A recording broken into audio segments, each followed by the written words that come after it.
গল্পের শুরুটা হয় এক রহস্যময় দুনিয়াকে কেন্দ্র করে, যা পৃথিবীর পৃষ্ঠ থেকে হাজার হাজার কিলোমিটার নিচে অবস্থিত। এখানে আকাশ থেকে শুরু করে গভীর জলরাশির ভেতর পর্যন্ত ছড়িয়ে আছে ভয়ঙ্কর সব প্রাণীর আতঙ্ক। এই অদ্ভুত জগতেই আমরা দেখতে পাই এর রক্ষক কিং কংকে।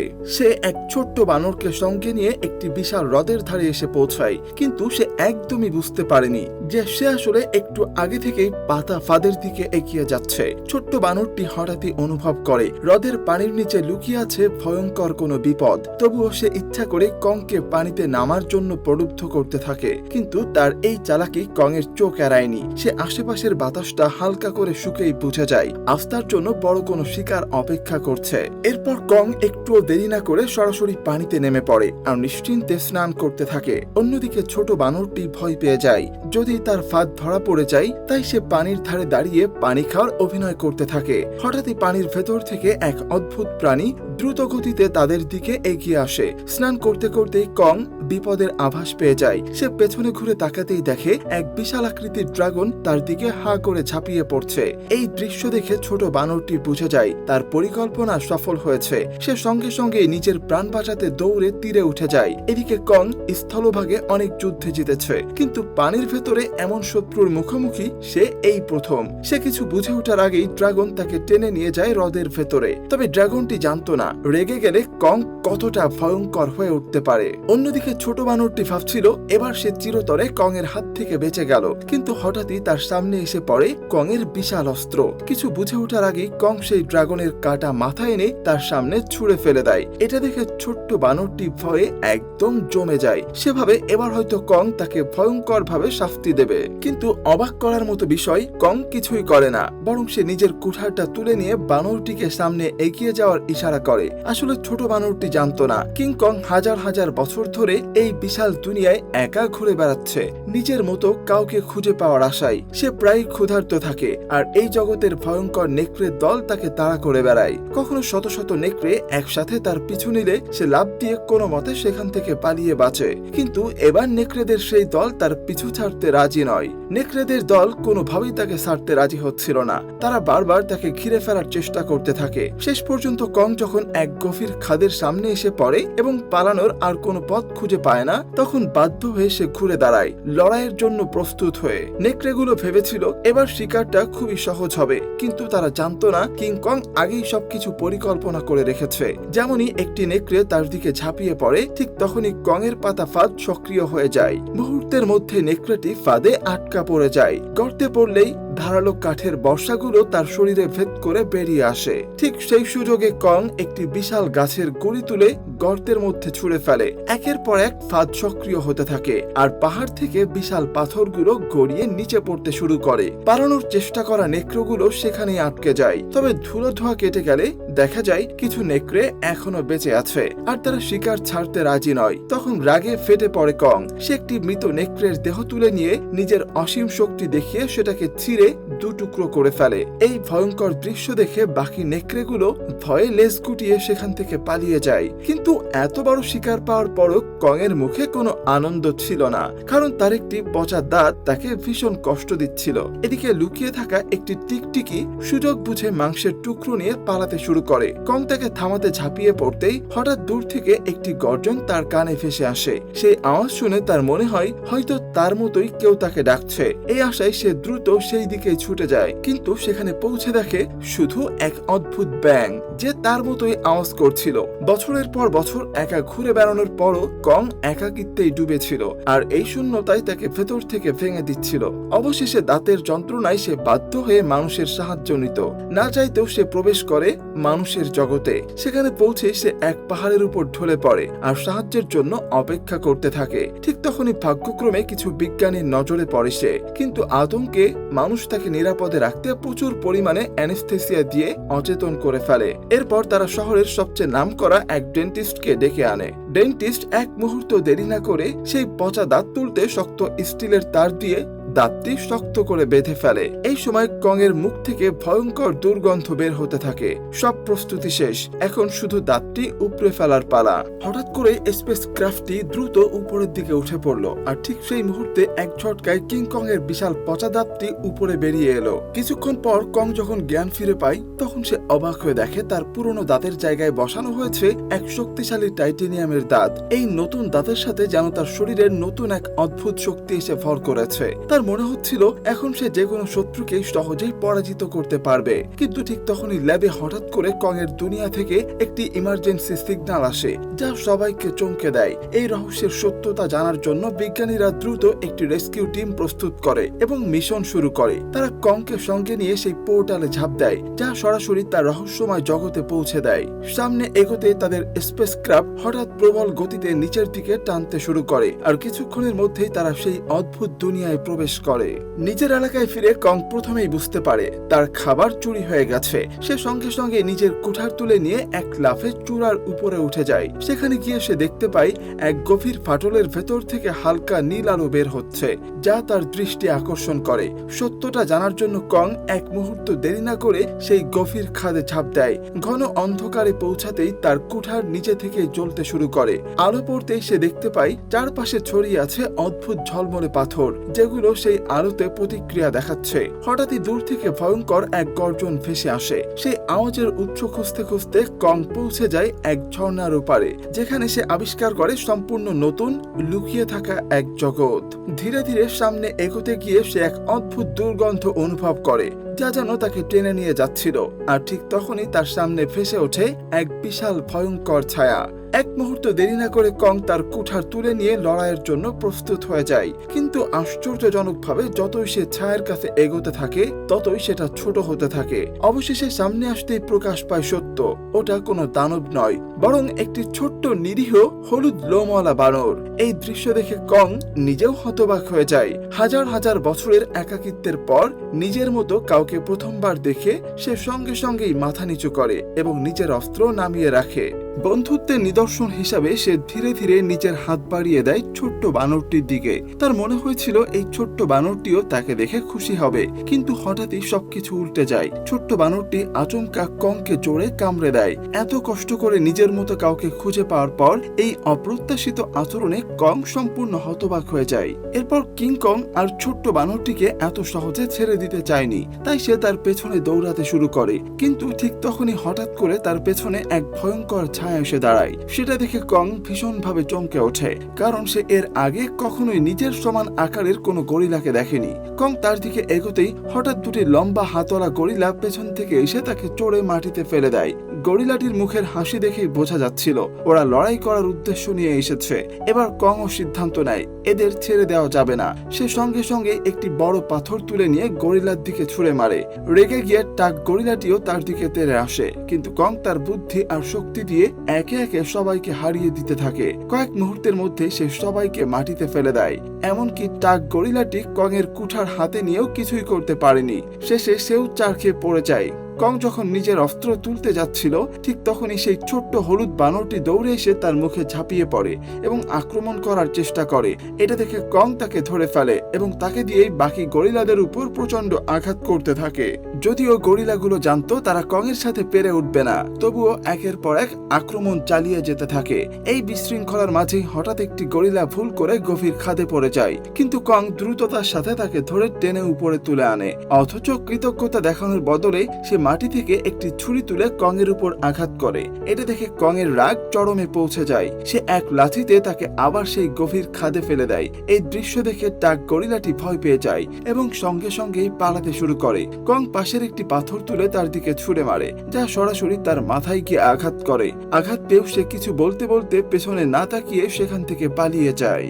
এরপর কং গাছের আড়ালে লুকিয়ে থাকা ছোট্ট বানরটিকে ধরে টেনে বের করে আনে এবং জোরে মাটিতে আছাড় মারে। তারপর মাটি থেকে পড়ে থাকা ছুরিটি তুলে নিয়ে তাকে ইশারা করে যেন সে তাকে গরিলাদের আস্তানায় নিয়ে যায়। বেচারা ছোট্ট বানরটি বাধ্য হয়ে সামনে সামনে হাঁটতে থাকে আর কং তার পেছনে এগোতে থাকে। যতই তারা ভেতরের দিকে যেতে থাকে ততই চারপাশে দেখা যেতে থাকে অদ্ভুত আর ভয়ঙ্কর সব প্রাণী। বাইরে থেকে জায়গাটা শান্ত মনে হলেও ভেতরের প্রতিটি পদক্ষেপে লুকিয়ে আছে নতুন কোনো বিপদ। চারিদিকে যেন প্রতিটি পদক্ষেপে লুকিয়ে ছিল মৃত্যুর ফাঁদ। নিজের প্রাণ বাঁচাতে ছোট্ট বানরটি চালাকি করে কংকে এমন এক জায়গায় নিয়ে যায় যেখানে বাস করে এক বিশাল ড্রাগন। কিন্তু সে বুঝতেই পারেনি কং এর সামনে এই ফাঁদ বেশি সময় টিকবে না। হঠাৎই এক দানবীয় ড্রাগন এসে দাঁড়ায় তাদের সামনে, কিন্তু ভয় পাওয়ার বদলে কং কয়েক মিনিটের মধ্যে ড্রাগনটাকে শেষ করে ফেলে। তারপর একেবারে শান্তভাবে বসে সেটাকে খেতে শুরু করে। এই দৃশ্য দেখে ছোট্ট বানরটা এগিয়ে আসতে চায়, কিন্তু ভয় তাকে থামিয়ে দেয়। কং তার অবস্থা বুঝে নিজেই মাংসের একটা টুকরো ছিঁড়ে তার দিকে বাড়িয়ে দেয়। তবুও সে বিশ্বাস করতে পারছিল না। এটা দেখে কং রেগে গিয়ে মাংসটা মাটিতে ছুঁড়ে ফেলে, যেন বলতে চাইছে খেতে হলে খা, না হলে থাক। ক্ষুধার জ্বালায় কাতর বানরটা আর দেরি করে না। প্রতিটা কামড়ের সঙ্গে সঙ্গে তার দৃষ্টিভঙ্গিও বদলে যায়। সে বুঝতে পারে কং এতটা খারাপ নয়। ধীরে ধীরে সাহস করে সে কং এর পাশে এসে বসে। দুজন একসাথে শান্ত সময় কাটাতে লাগে। একটা চমৎকার দৃশ্য, যেন বাবা আর সন্তানের নিঃশব্দ বন্ধন। কিন্তু তারা জানতো না যতই তারা সামনে এগোচ্ছে বিপদ তত দ্রুত তাদের দিকে এগিয়ে আসছে। আরো গভীরে পৌঁছাতে কং দেখতে পায় তার নিজের মতো আরো প্রাণী, কিন্তু তাদের অবস্থা দেখে তার হৃদয় ভেঙে যায়। তারা সবাই দাসের মতো দিনভর কাজ করতে বাধ্য হচ্ছে। জীবন যেন একেবারে নরকের মতো। ঠিক তখনই এক বৃদ্ধ বানরের হাত থেকে পাথর পড়ে যায়, আর তাতেই এক নিষ্ঠুর গরিলা তাকে নির্মমভাবে মারতে শুরু করে। এটা দেখে কং আর নিজেকে আটকাতে পারে না। সে জোরে জোরে তার কুঠার মাটিতে আঘাত করে এগিয়ে যায় এবং বৃদ্ধ বানরটাকে বাঁচায়। সঙ্গে সঙ্গে পাহারাদার রেগে গিয়ে কংকে হুমকি দিতে ছুটে আসে, কিন্তু কং এর সাহস অন্য বানরদের মনে আশা জাগিয়ে তোলে। ঠিক তখনই এই সবকিছু দেখছিল এক বিশ্বাসঘাতক বানর। সে ছুটে গিয়ে সব খবর দেয় এখানকার রাজা স্কার কিং এর কাছে। সব শুনে স্কার কিং আগুনের মতো জ্বলে ওঠে। সে সিংহাসন থেকে উঠে দাঁড়াতেই চারপাশের সব বানর মাথা নিচু করে ফেলে, কিন্তু কং সে নির্ভীকভাবে সোজা দাঁড়িয়ে থাকে। স্কার কিং কং এর মুখে লাগানো স্টিলের দাঁত দেখে হাসতে লাগে আর নিজের শক্তি দেখাতে এক বানরকে লাথি মেরে গলিত লাফায় ফেলে দেয়। এটা দেখে কং এর রাগ চরমে পৌঁছায়। দুজনেই অস্ত্র তুলে নেয়। শুরু হয় এক ভয়ঙ্কর ধুমধারাক্কার যুদ্ধ। স্কার কিং তার লম্বা লম্বা অস্ত্র আর ক্রিস্টালের শক্তি দিয়ে একের পর এক আঘাত করতে লাগে। কং কিছুক্ষণ দমে যায়, তার কুঠার হাত থেকে পড়ে যায়। সুযোগ বুঝে স্কার কিং তার অস্ত্র দিয়ে কং এর গলা জড়িয়ে ফেলে। মনে হচ্ছিল এইবার বুঝি শেষ, কিন্তু না। কং হঠাৎই সমস্ত শক্তি দিয়ে তাকে তুলে আছাড় মারে। কিছুক্ষণের মধ্যেই সে স্কার কিং কে পরাস্ত করে দেয়। কিন্তু স্কার কিং এত সহজে হার মানার লোক নয়। সে ঠিক করে তার আসল শক্তি দেখাবে। হঠাৎ তার অস্ত্রের পাথর জলজল করতে শুরু করে, আর তখনই দেখা যায় এক ভয়ঙ্কর দানব জেগে উঠেছে। পুরো মাটি বরফে জমে যায়। বেরিয়ে আসে টাইটান সিমো, যে একসময় পুরো পৃথিবীকে বরফে ঢেকে দিয়েছিল। স্কার কিং তাকে কং এর উপর আক্রমণ করতে বলে, কিন্তু সিমো যেন বাধ্য হয়ে তা করছে। ব্যথায় কষ্ট পাচ্ছিল সে। সিমোর আক্রমণ এতটাই শক্তিশালী ছিল যে কং এর হাত জমে বরফ হয়ে যেতে লাগে। সে মারাত্মকভাবে আহত হয়ে পড়ে। ঠিক তখনই ছোট বানরটা তাকে ইশারা করে একটা গোপন সুড়ঙ্গের দিকে দৌড়াতে বলে। কং দ্রুত সেখানে ঢুকে পড়ে, কিন্তু পেছনে লেগে আছে শত শত শত্রু। জঙ্গলের মধ্যে আগে থেকে বসানো ফাঁদগুলো কাজে লাগাতে লাগে কং। তবুও শত্রুর সংখ্যা এত বেশি ছিল যে সে শেষ পর্যন্ত কোণঠাসা হয়ে পড়ে। শেষ ফাঁদটাও যখন ব্যর্থ হতে যাচ্ছিল, ঠিক তখনই হঠাৎ উপর থেকে বিশাল পাথর ধসে পড়ে। সব শত্রু চাপা পড়ে যায়, আর এই ফাঁদটা চালু করেছিল সেই ছোট্ট বানরটাই। এখন কং মারাত্মকভাবে আহত। সে ছোট্ট বানরের সাহায্যে মানুষের দিকে ফিরে যেতে লাগে, কিন্তু সে জানতো না এখনো একজন শত্রু বেঁচে আছে। এদিকে কং এর সাথে আসা বিজ্ঞানীরা দেখতে পায় তাদের বেস ধ্বংস হয়ে গেছে। তারা একটা বিশাল হাতের ছাপ দেখে বুঝতে পারে এই দুনিয়ায় কং এর মতো আরো দানব আছে। জঙ্গলের গভীরে গিয়ে তারা খুঁজে পায় এক রহস্যময় যন্ত্র।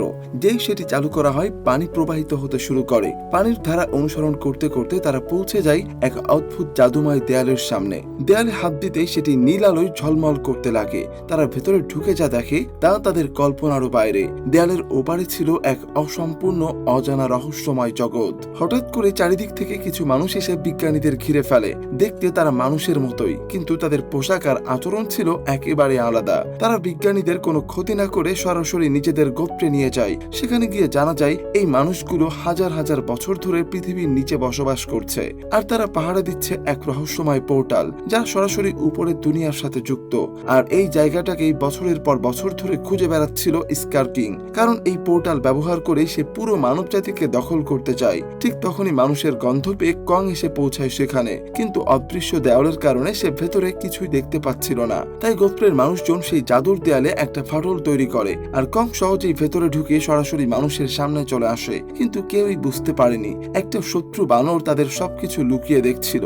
মানুষদের সামনে আসতেই কং হঠাৎ দুর্বল হয়ে পড়ে, ধপ করে মাটিতে লুটিয়ে যায়। বিজ্ঞানীরা দেখে বোঝে তার হাত মারাত্মকভাবে আহত, এভাবে আর বাঁচানো সম্ভব নয়। তখনই এক ডাক্তার সিদ্ধান্ত নেয় কং এর হাত পুরোপুরি বদলে ফেলতে হবে। তার মাথায় আসে একটা মেকানিক্যাল আর্ম লাগানোর আইডিয়া। এটা সেই সুপার আর্ম যা আগে থেকেই বানানো হয়েছিল কংকে আরো শক্তিশালী বানানোর জন্য।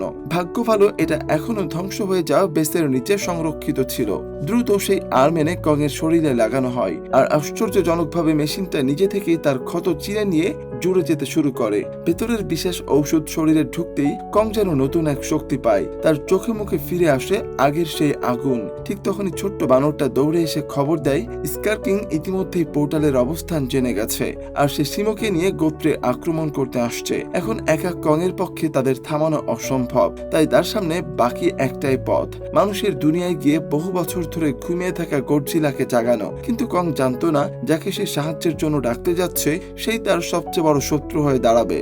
হঠাৎ মাটিতে কম্পন শুরু হয়, একটা পোর্টাল খুলে যায়। কং সেই পোর্টাল দিয়ে পৃথিবীতে ফিরে আসে। কং এর উপস্থিতি টের পেয়ে গডজিলা ঘুম থেকে জেগে ওঠে। এক সেকেন্ডও দেরি না করে সে সরাসরি কং এর দিকে ধেয়ে আসে। গডজিলা ভাবে কং তাকে চ্যালেঞ্জ করতে এসেছে, আর শুরু হয়ে যায় ভয়ঙ্কর সংঘর্ষ। কং শান্ত করার চেষ্টা করলেও গডজিলা কিছুই শোনে না।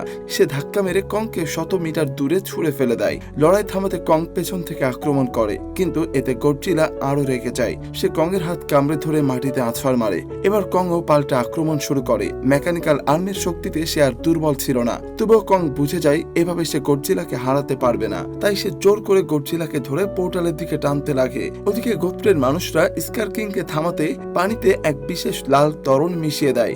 সাথে সাথে সক্রিয় হয়ে যায় এক অ্যান্টি গ্রাভিটি সিস্টেম। দুই বিশাল পিরামিড যুক্ত হতে লাগে, আর চারপাশে গ্রাভিটি প্রায় শূন্য হয়ে যায়। সবকিছু ভেসে ওঠে বাতাসে, কিন্তু স্কার কিং এসে সেটাকে চিনে ফেলে। সে সিমোকে দিয়ে বরফ জমিয়ে পিরামিডের পথ বন্ধ করে দেয়। ঠিক তখনই পোর্টাল থেকে আলো বেরিয়ে আসে, আর গডজিলা ও কং একসাথে বেরিয়ে আসে। এবার গডজিলা বুঝে যায় কং তাকে কেন এখানে এনেছে। এক মুহূর্ত দেরি না করে দুজনে মিলে স্কার কিং আর সিমোর উপরে ঝাঁপিয়ে পড়ে। চার দানবের মধ্যে শুরু হয় চূড়ান্ত যুদ্ধ।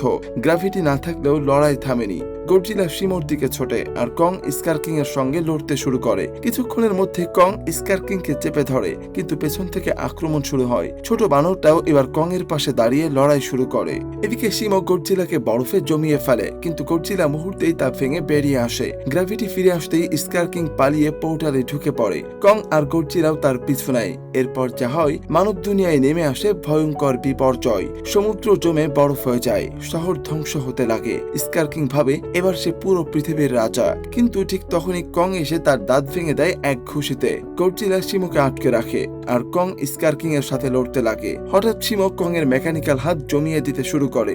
স্কার কিং ভাবে এবার তার জেতা নিশ্চিত, কিন্তু সে একটা ভুল করেছিল। সে খেয়াল করেনি তার পেছনে দাঁড়িয়ে আছে রেগে যাওয়া গডজিলা। গডজিলা তার পূর্ণ শক্তি জাগিয়ে তোলে, তার শরীর জ্বলতে লাগে বেগুনি আলোয়। এক ঝটকায় সে স্কার কিং এর অস্ত্র ভেঙে ফেলে, আর সেই ক্রিস্টাল নিচে পড়ে যায়। এখন সব নির্ভর করছে সেই ক্রিস্টালের উপর। ঠিক তখনই ছোট বানরটা কং এর কুঠার নিয়ে এসে এক আঘাতে ক্রিস্টালকে ঘুরিয়ে দেয়। ক্রিস্টাল ভাঙতেই সিমো মুক্ত হয়ে যায়। রেগে গিয়ে স্কার কিং ছোট বানরটাকে মারতে যাচ্ছিল, কিন্তু কং এসে তাকে থামায়। কয়েকটা শক্তিশালী ঘুষিতে স্কার কিং শেষ। এবার সিমো স্বাধীন। সে গডজিলার দিকে তাকায়, তারপর হাজার বছরের ইচ্ছা পূরণ করে। এক মুহূর্তে স্কার কিং কে বরফের মূর্তিতে পরিণত করে। এরপর কং তাকে তুলে আছাড় মারে, আর স্কার কিং সম্পূর্ণ ধ্বংস হয়ে যায়। শেষ হয়ে যায় যুদ্ধ, কিন্তু পৃথিবীকে আবার ঠিক করতে হবে। গডজিলা আকাশের দিকে তাকিয়ে শক্তি ছুড়ে দেয়। ধীরে ধীরে মেঘ সরে গিয়ে সুর সূর্যের আলো ফিরে আসে। শেষে গডজিলা ফিরে গেল নিজের এলাকায়, আবার গভীর ঘুমে ডুবে গেল।